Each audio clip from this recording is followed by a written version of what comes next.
mais on a l'impression que c'est-à-dire que importance bi nga xamante ne moom la jox Aminata Touré wax ma la importance bi mais importance bi mu ko jox en tout cas ça montre réellement fi nga xam ne moom fa la ko teg au plan politique. moo tax Aminata Touré ba mu ñëwee aussi dafa imposer wu comme cette dame de fer en disant fii tey benn tur lañ fiy tudd muy président Diomaye ci boppam il s'est plié à cette règle. Et c'est là où ça fait mal. Parce que ki nga xamante ne yéen a cheminé de 2014 jusqu'en 2024 bi ngay jël pouvoir bi. ba ñëw tey 2026. ngay taxaw di wax au plan politique loo xam ne day jëm ci moom. te amuloo c'est-à-dire bëgguloo ko sax tudd. loolu c'est un autre problème te dinañ ci dellusiwaat. mais su ma ñëwee ci discours Aminata Touré bi. njëkk naa def prise de parole. ba pare avant Diomaye di wax aussi mu waxaat. mais ba muy wax boo xoolee pratiquement pàcc yi mu mën a jël presque coalition bi sax waxuñ ci. tagg na président Diomaye tagg na ko Aminata Touré bi ma xamee Diomaye yàggul presque mën naa wax ne ba bi ñuy miinu ko politiquement miinu woon Diomaye. politiquement miinul Diomaye en tout cas ba Diomaye di yónnee ci moom miinul Diomaye moom. donc mën naa wax ne parce que ña nga xam ne ñoo fa demoon doon ko seeti pour mu ñëw bokk ci coalition bi ñoo ko gën a convaincre sax pour mu adhérer ci kii bi. donc Aminata Touré boobu. ba mu jëlee kaddu tàgg na Diomaye dem na nag ba mu waxal ko 4 kii yoo xam ne ni prérogatives yoo xam ne am na ko. dina ko yow yaay chef suprême des armées benn. yow yaay gardien de la constitution. nee na ko aussi yow tu es l'ordonnateur des dépenses xam na sax benn bon bàyyi mais bref 3 yooyu moo ci gën a am solo. lan moo indi foofu tu es le chef suprême des armées. lu fa indi loolu. xam nga déjà man loolu ci li may wax mooy que yow dëkk bi c'est-à-dire que yow yaa yore kaaraange yaa ordre bi bu fekkee ne loolu kese la y a pas de problème. mais su fekkente ne nañ ko daan waxee pour Macky mooy yow yaa yore ñi nga xamante ne heure bu la neexee nga jàpp dóor ñi nga xamante ne dañ lay déranger parce que loolu daan nañ ko wax Macky Sall yow yaa yore tu es l'ordonnateur des dépenses même si c'est pas vrai. mooy que yaa ngi xaalis que yow li loo xam ne bëgg nga ko. war nga koo war a mën a am. yow yaay gardien de la constitution. waaw tu as le pouvoir de nommer et de dégommer qui tu veux. mooy que bu la neexee bu subaa Ousmane nga daax ko ci biti. bu subaa ñun nga jël ñu fal ñu premier ministre. bu subaa ñi nga xam ñoom laa àndal mën nañoo bénéficier wu ci décret yi mooy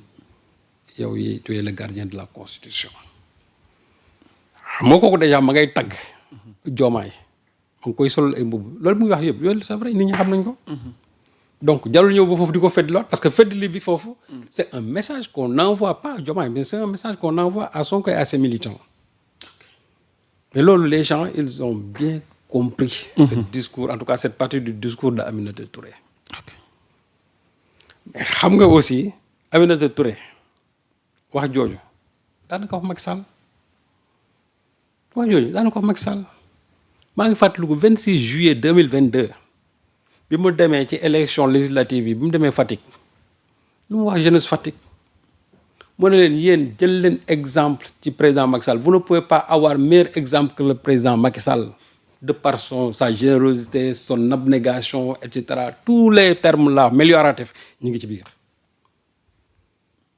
tàggat Macky Sall en disant que yow c'est-à-dire c'est le président qu'il nous faut tàgg ko fa wax ko lu ne ci lu baax ba ne ko même Ukraine sax ba nga fay dem ñu ngi doon wax naan la fay wuti mais l'histoire a donné raison parce que ñun xam nañ la nga doon wuti Ukraine boobu la guerre Ukraine bi doon nekk à ses tout débuts. donc booba déroulé na le tapis rouge de Macky Sall instant boobu c'était elle qui dirigeait la campagne. xam nga ku dem ba wax loolu en disant que tu as été même le premier à investir un étudiant alors que Macky Sall n'est pas le premier à le faire Wade l'a fait. donc je crois que loolu c'est déjà autre chose. mais pour dire que nam doon solle mbubb Macky Sall te loolu kat jàppal ne quelques mois plus tard ça a été le clash loolu ma ko doon wax ci lu baax ba mu demee ba nga xamante ne indil na ko député yi mu ko doon indil tegu ko président assemblée nationale mais la mu ko doon wax ci lu baax yëpp tourné na ko wëlbati ko xëpp ko mu nekk lu man waaw kooka nag tey moo tourné taxaw di solal même mbubb mi président Diomaye Faye ndax nag aussi ma wax leen de il faut prévoir un clash tôt ou tard entre les deux. Ah bon? Moi je ne joue pas aux oiseaux de Mauguir waaw adu ça a été avec le président Macky Sall waaw bés bu demee ba xam ne la muy séntu ci président Diomaye amu ko bu xaar la muy séntu amu ko mais mu clash bi day am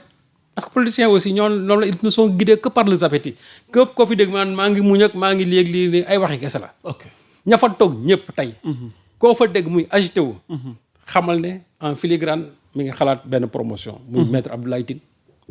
ma nga xam ne tey moom mooy PCA je crois SOGEPA moom jàpp na ne bu subaa war naa mën nekk ministre ni ñëpp am na compétence yi bien sûr Abdourahmane Diouf aussi fi mu nekk jàpp na ne bu subaa moom war na mën a dem nekk premier ministre moo tax aussi lu ne yàq na ko premier ministre bi donc pour dire tout simplement que le discours d'Aminata Touré les gens l'ont bien perçu et c'est dommage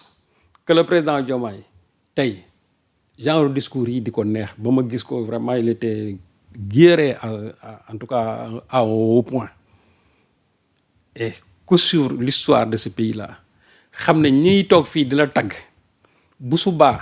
lañ la doon tagg buñ c'est-à-dire bu ñu la yoree bu ñu yoree paaka jam la ko ci ginnaaw ci biir présentation yi Aminata Touré dafa am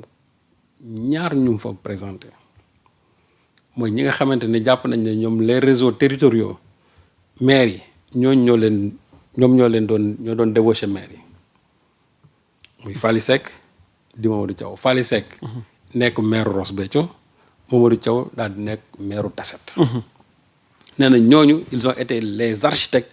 de ñi nga xam ne ñoom ñoo rassemblé l'ensemble des maires et des présidents de conseils départementaux mais revenons un peu sur Fally Seck bu ñu duggee dans le net Fally Seck boobu c'était d'abord l'un des derniers c'est-à-dire des fervents défenseurs d'Amadou Ba ci campagne présidentielle bi nga xam moo mujj dem na ba nga xamante ne dem na ci kër sëriñ muy yàq lu mel ni xewe ñoom Ousmane Sonko en disant en filigrane que ñii ay salafistes lañ que amuñu yar que ñoo xamante ne ni dañuy jàngal xale yi saaga ñoo xamante ni bés bu ñu fi ñëwee diine moom nee nañ gàmmoog lii ak lii doon fi amati ñoo xam ne même comment dirais-je kurus sax dañ ko weddi loolu génn na ci gémmiñu Fally Seck mais Fally Seck boobu ñuy wax nii tey moom lañ jël teg ko au premier plan dégg naa sax ma nga woon ca présidium ba mais je crois que président Diomaye de waroon nañ koo tegal la nga xamante ne moom la ko Fally Seck doon yàq ba muy soutenir Amadou Ba il en est de même aussi pour Mamadou Thiaw mi nga xam ne c'était un fervent défenseur de Macky Sall te Mamadou Thiaw boobu Diomaye moo ko dàq ci je crois poste PNDL bi nga xam ne moom la yoroon mais ce qui est sûr et certain mooy comme que ñoom léegi ils sont dans la coalition attendez-vous à des degrés de nomination pour ces gens-là mais li ma mënul concevoir kay mooy tey ñooñu nga xamante ne ñoo àndoon ak Macky Sall jox leen ay ndomba tànk fal leen ay maire tey ñooña ñoo daw ñëw ci biir coalition bi et puis on nous dit 280 maires mais na nekk 500 maires mais qu'on dise quels sont ces maires yan maire la man ñi ma ci xam yëpp ñi ma jot a xam ñuy wax ñoom ñëpp ce sont des maires APR te mu wóor nañ ñooñu tey bu ñu demoon élection locale amul kenn koo xam ne waa APR ne la reconduiraat léegi nag le meilleur moyen pour se faire réélire en tout cas pour nga deewaan ci local yi mooy nga ñëw dugg ci coalition parce que boo duggee ci coalition bi déjà am nga benn légitimité pour bu ñu demee élection locale ñu ne yow moom la yow la ñuy investir parce que ñoom Fally Seck yi ngay gis ñëpp Fally Seck mais dernière élection législative yi mais Sonko a étrié ñoom seen zone boobu yëpp kooku xam nga ne desatul woon dara moo tax bu fekkee ne ñoom ñu ngi naan way ñun maire yi mais moom élection législative yi mujj yi Sonko muy ay Ross Béthio ay Gaye ay Ronk foofu yëpp ay Jama foofu yëpp Sonko da ko écrasé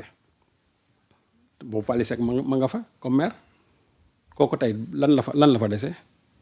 Mamadou Seck Mamadou Thiaw mii di wax tam nekk Tassette élection présidentielle yi